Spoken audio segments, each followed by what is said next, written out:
Hey guys, welcome back to my channel. This is Dimma online school.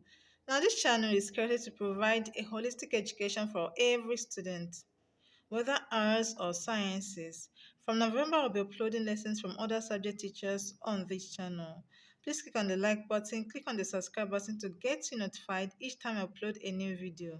Like I said, this channel is for every student, sciences, arts, commercials, okay?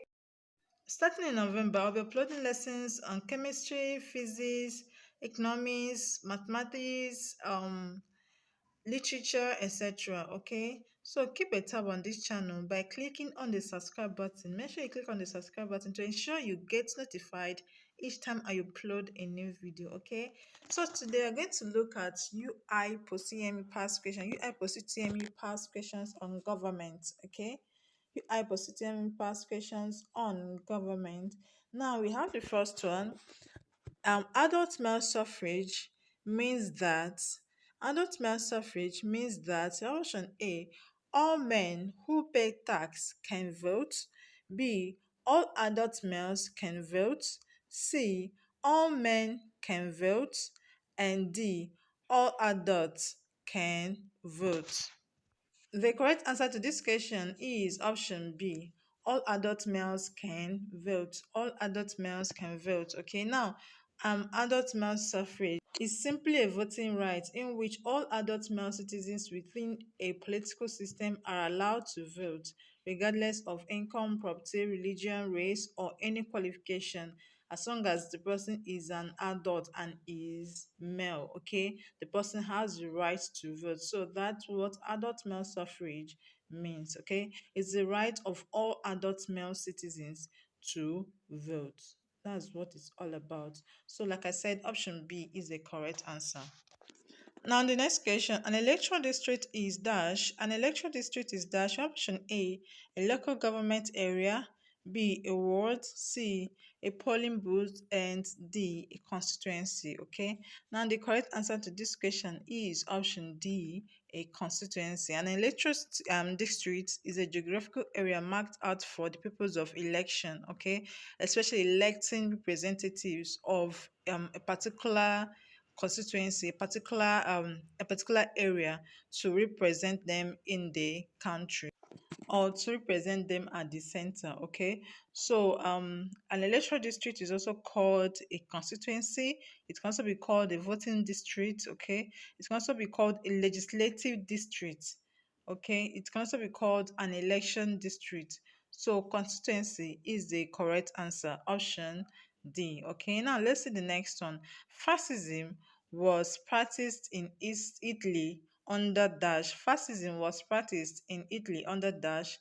Option A, Benito Mussolini. B, Benito Mubarak. C, Benito Mussolini.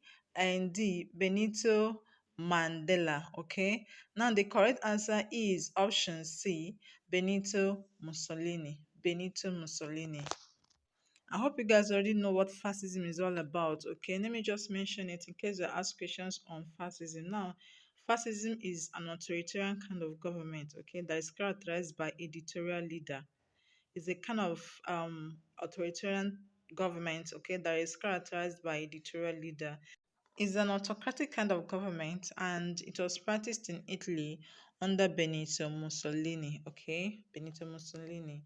Now let's see the next question. Question 4. Question 4. We have in civil service, anonymity means that civil servants must dash. In civil service, anonymity means that civil servant must dash. Option A, not receive the credit or blame for any good. B, serve any government impartially. C, avoid nepotism and favoritism.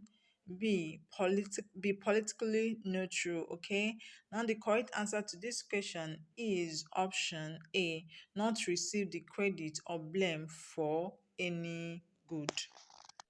The principle of anonymity of civil servants simply means that they are not credited or blamed for anything that they do while carrying out their duties as civil servants. Okay, they are not credited or blamed for anything they do while carrying out their duties as civil servants. So that's what anonymity in civil service simply means.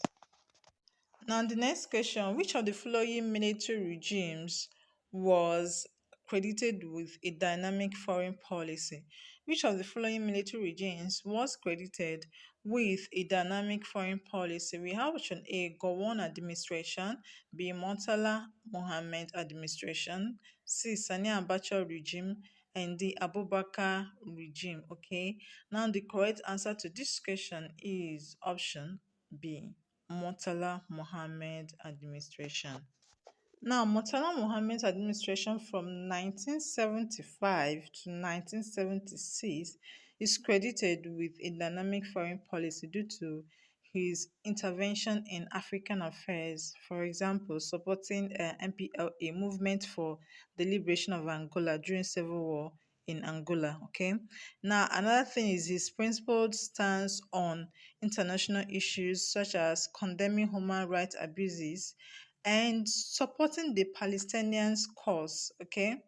Now, another reason Mustafa Mohammed's administration was credited with a dynamic foreign policy is due to its role in promoting African unity and cooperation. Okay, so Murtala Mohammed's administration is administration that is credited with a dynamic foreign policy. Okay, due to some of these things that I mentioned. Now let's move to the next question. Question 6. Okay. Which of these is correct about Nigeria's foreign policy between 1960 to 1966? Which of these is correct about Nigeria's foreign policy between 1960 to 1966? We have it was pro-British, B, it was pro-American, C, it was pro-Soviet, and D, none of the above. The correct answer to this question is option D, none of the above. Okay, now 1960 to 1966 was the period of Cold War. Okay, it was a period of Cold War between the Eastern and the Western blocs, and Nigeria took a non-alignment stance during that period. It neither supported the Western nor the Eastern bloc, but was non-aligned, and Nigeria was more interested in promoting African unity, anti-colonialism, economic diplomacy, etc., but not supporting any of the blocs during the Cold War. Okay, so that's why option D is the correct answer. It wasn't pro-British. Okay, it didn't support the British. Britain rather supported Americans during the Cold War. Okay, and Nigeria did not support anyone, so it's not the correct answer.